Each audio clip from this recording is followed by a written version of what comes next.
Oh, welcome back to GOT. I'm Mark, and today we're going to do a setup and review of this Skyway X60 surround sound system 7.1.4 by Ultimea. And in this video, we're going to unbox it, set it up, listen to it, and I'm going to give you my full review.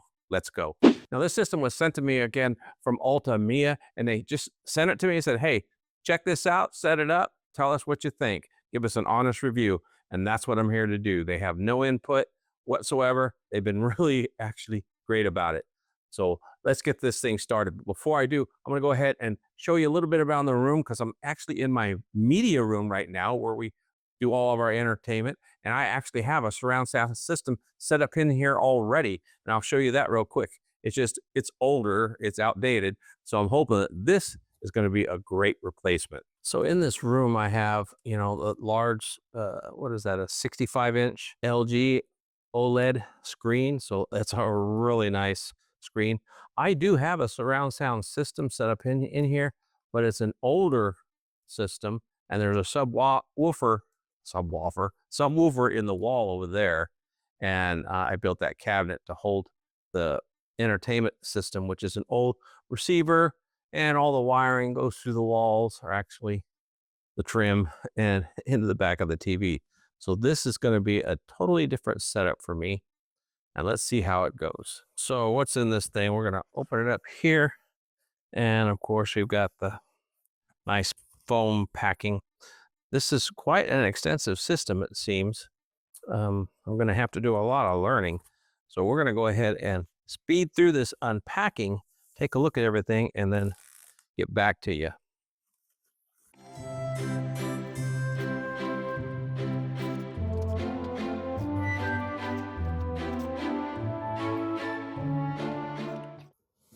Wow, look at this. All your power cables, and it looks like, yeah, all your power cables. Is there a remote in there? No, this is the power box for the receiver. This must be the instructions on how to operate this thing. Quick user's guide, so we'll see how quick that ends up being, but that's nice and handy. We're definitely going to have to utilize that in this setup. Right in here, we've got HDMI cables and optical cable for sound. So we'll see if we can't use all that. There must be a receiver, and I guess it's probably built into the bar. So, all right, this is all power stuff. So we'll leave this stuff in here, and this looks like the remote. So it comes with a remote.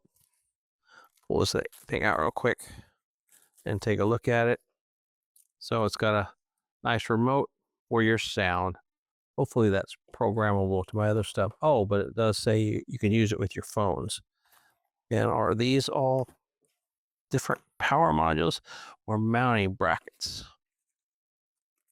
These look like they might be some stands and things.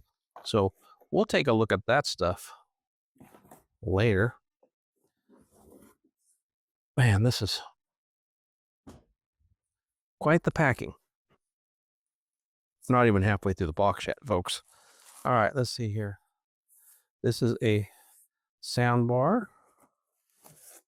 Another soundbar. And a third soundbar. Oh my goodness. Wow. That's going to be a lot of sound.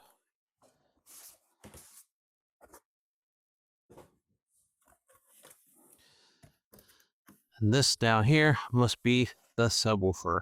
And how and where am I going to get that? Oh, there we go.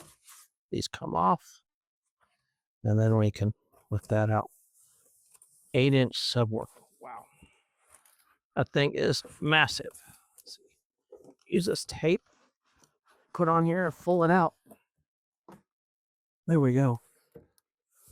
That looks like that's the last item. So that can go. Wow. And that's taped up here really good. Oh, that was pretty simple, actually. This thing is the heavy part. Oh my goodness. Let's go ahead and open this up. Ah, it's a feet bottom port. Oh, this is really fancy looking. Let's go ahead and tip it over and just pull this out for the reveal. There we go. Wow. Look at that, folks. Isn't that nice looking? That looks really slick. Wow, this thing is heavy. I don't know what happened here, this next portion, but my sound didn't work. But anyway, what I'm doing is just showing how simply these go together. You can see these stub outs on both.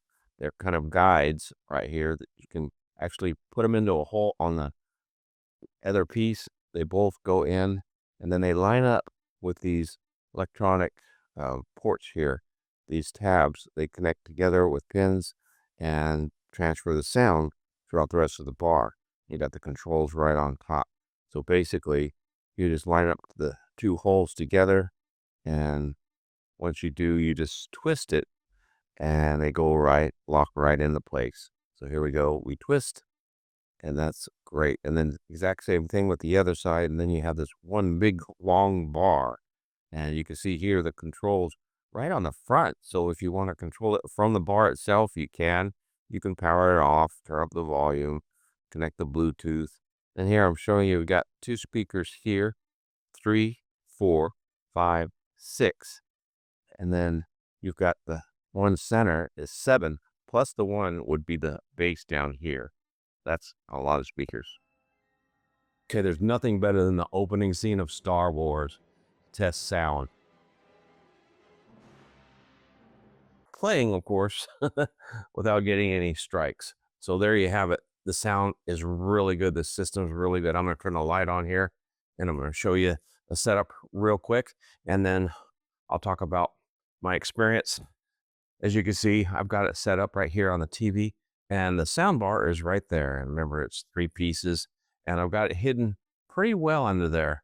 And this happened to be a rack that I have for my TV mount, and those were handles, and it just kind of set right up on there really well. And I rigged up my own little way to strap it there. So you may have to do something of your own, but the sound is great.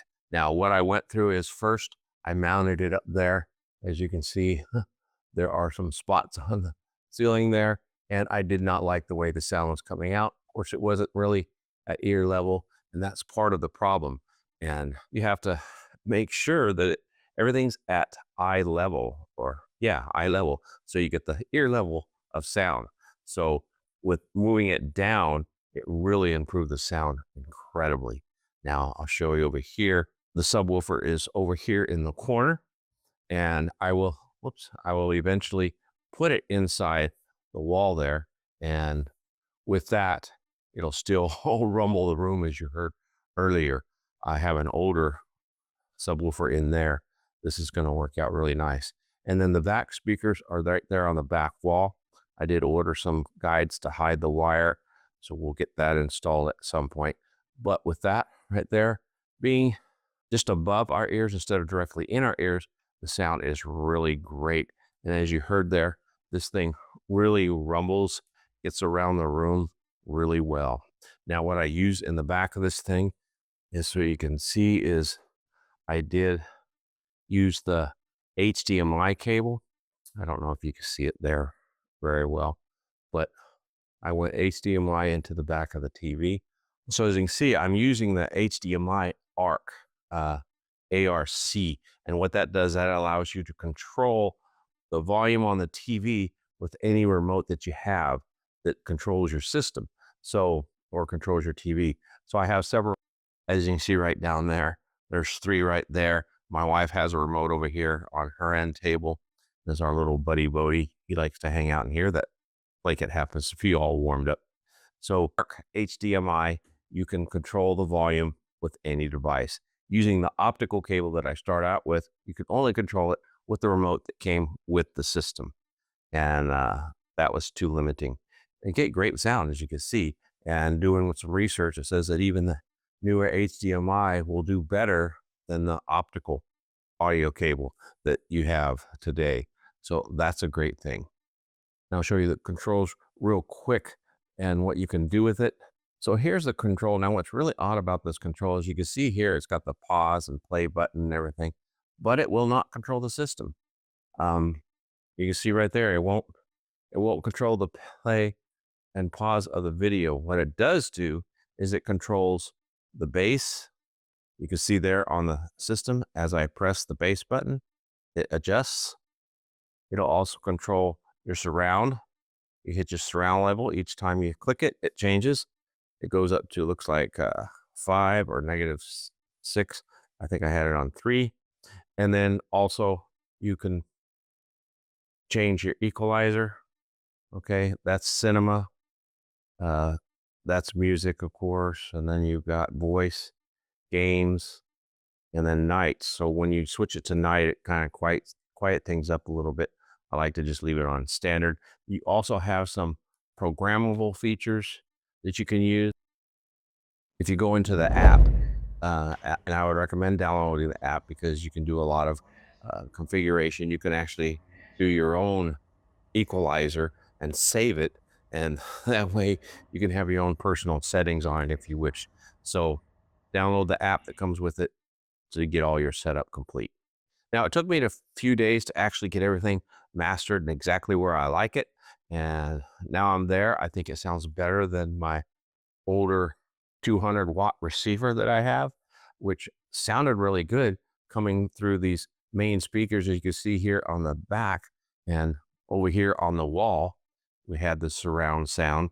But using the soundbar now, I think it actually sounds better because it's, of course, newer technology. And there might even be some AI in there that's assisting. So for me, this Ultimea soundbar system works really well, and I'm very pleased with it, and I would highly recommend it. So if you have any questions about it, I would be happy to respond to them and take any requests for any adjustments and provide you with my experience and input. I want to thank you for tuning in and let you know that this channel does a lot of tech reviews. So if you want to check us out here, I do a lot of focus on phones and tablets, and I keep up with all the modern phones and tablets today.